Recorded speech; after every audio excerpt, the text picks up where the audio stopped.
O método científico.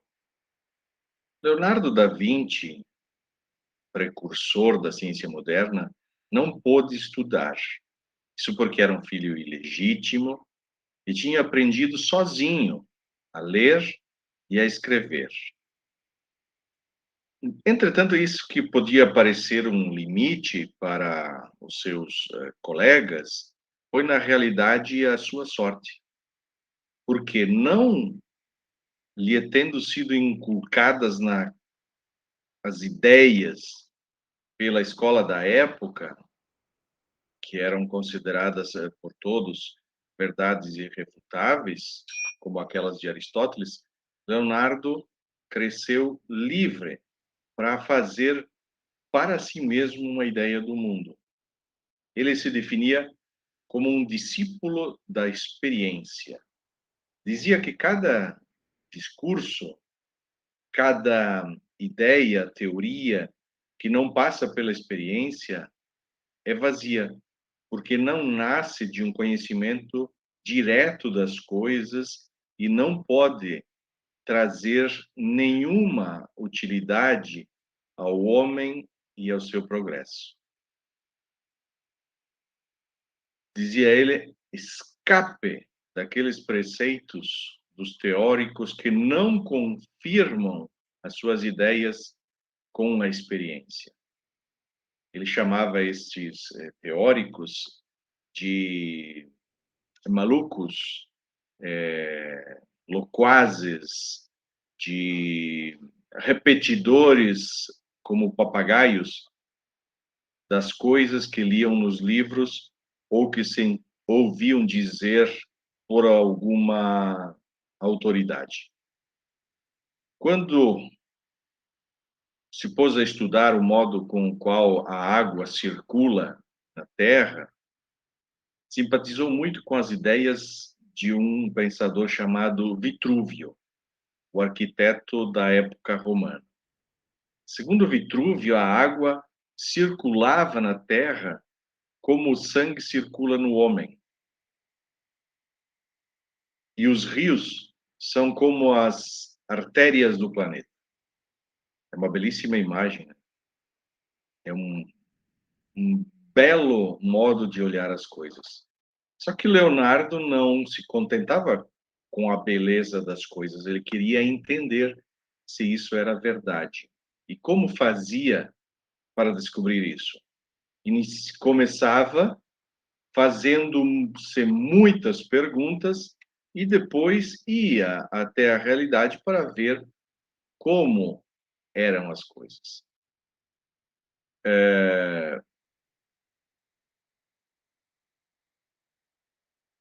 Da mesma maneira, quando vai verificar se a ideia de Vitrúvio está correta, dá-se conta imediatamente que a água não sobe de baixo para o alto como faz o sangue no corpo humano. Olha os cursos dos rios, as cascatas, onde a água sempre desce para baixo. Ora, seja redundante dizer, ele verifica justamente que a água só desce. Explora grutas, montanhas, mas só encontra e sempre água que desce, nunca água que sobe. No final, se convence de que a ideia de Vitrúvio estava errada.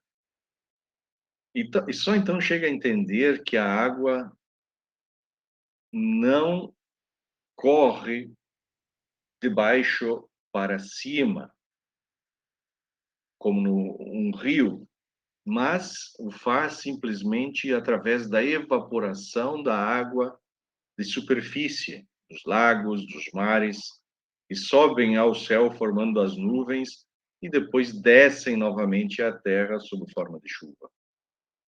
E graças a esse seu desejo de verificar os fatos e de criar por si mesmo uma ideia, Leonardo pode realmente ser considerado um precursor da ciência. E depois de dito isso, então, estamos prontos para entender aquilo que torna a ciência o instrumento mais eficaz para conhecer o mundo. Vamos falar então do método científico. Vejamos como ele funciona. Primeiramente, observa-se um fenômeno e se procura descrevê-lo. Esse é o primeiro passo. Leonardo, por exemplo, observa os cursos da água, se pergunta onde é que vai parar tanta água que corre e parece nunca acabar. A seguir, passo 2, observado o fenômeno e tendo-se questionado sobre a sua natureza, se pode então fazer uma hipótese para explicá-lo. Leonardo encontra a hipótese de Vitrúvio. A água não termina nunca, porque vai para debaixo da terra e depois atravessa as entranhas da terra, sobe por dentro das montanhas para descer de novo. Só que a esse ponto é o momento de testar a hipótese. Isso é de fazer um experimento. Leonardo ainda não tem uma ideia clara de experimento, mas vai procurar as provas de que a água realmente suba por dentro das montanhas. Se examinarmos, portanto, os resultados do experimento realizado e vermos que confirmam a hipótese, temos um conhecimento comprovado. Se, entretanto, não há confirmação da hipótese, será necessário elaborar outras que expliquem. Leonardo dá-se conta que as águas não sobem por dentro das montanhas e conclui com tranquilidade que a hipótese de Vitrúvio está errada. Busca então uma outra hipótese. Põe à prova também essa outra hipótese formulada com outros experimentos e, mais uma vez, analisa se os resultados a confirmam. Leonardo imagina que a água suba para o alto simplesmente porque evapora dos rios e dos lagos. Não há como na sua época ter certeza disso, mas hoje nós podemos dizer que tinha razão. Uma vez que os experimentos confirmam a hipótese, o cientista pode então formular uma lei. No nosso exemplo da água, não foi Leonardo, porém, a dar uma formulação completa ao ciclo hidrogeológico, que hoje nós estudamos nos anos iniciais do ensino fundamental, mas outros cientistas e estudiosos que vieram depois dele. E se chega, então, ao final do método científico, à passagem, ao passo final, que se refere à comunicação dos resultados. É preciso compartilhar com os outros aquilo que se descobre, de modo que também eles, os outros cientistas, possam verificar se as coisas são realmente assim. Infelizmente, Leonardo jamais publicou, nunca publicou nada das suas descobertas, e esse também é o motivo pelo qual, no fim das contas, tantas inovações por ele imaginadas e tantas descobertas suas serão, enfim, atribuídas a outros que vieram depois dele.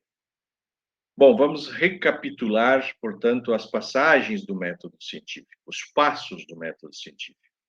Primeiro está a observação de um fenômeno. Depois, faz-se questões, perguntas sobre aquele fenômeno. Por terceiro, busca-se uma resposta, formula-se uma hipótese. Quarto, vê-se se aquela hipótese está correta, fazendo um experimento.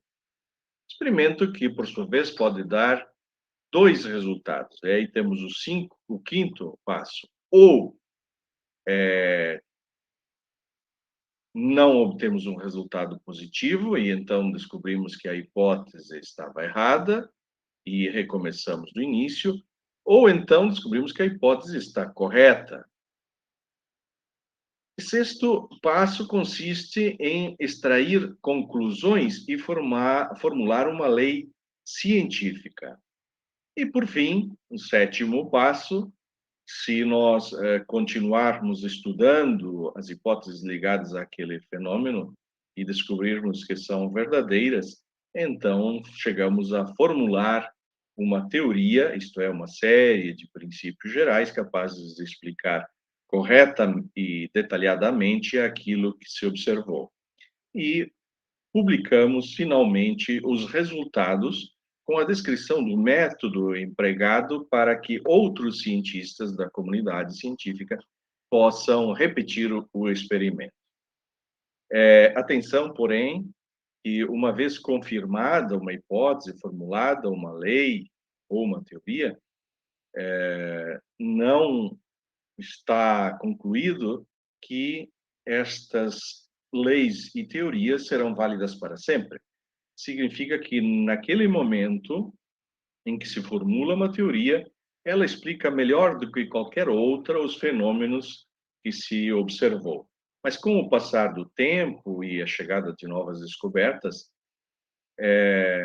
se poderá fazer outros experimentos capazes de confirmar ou eventualmente de desmentir aquela teoria, demonstrando que estava errada, ou, como acontece muitas vezes, darão a possibilidade de descobrir que aquela teoria é somente uma parte de algo muito maior. Digamos que se confirma que ela é verdadeira, mas que sozinha não explica todas as coisas, apenas uma parcela. E isso é justamente o magnífico, o belo da ciência. Isto é, o fato de saber que as descobertas não são dadas de uma vez por todas, não são imutáveis, mas sempre e continuamente poderão crescer e melhorar, aproximando-nos passo a passo sempre mais da verdade. Hoje, a ciência evoluiu em muitas disciplinas, na física, na química, biologia, geologia, a astronomia, a botânica e tantas outras ciências. Todas estas ciências, porém, são reunidas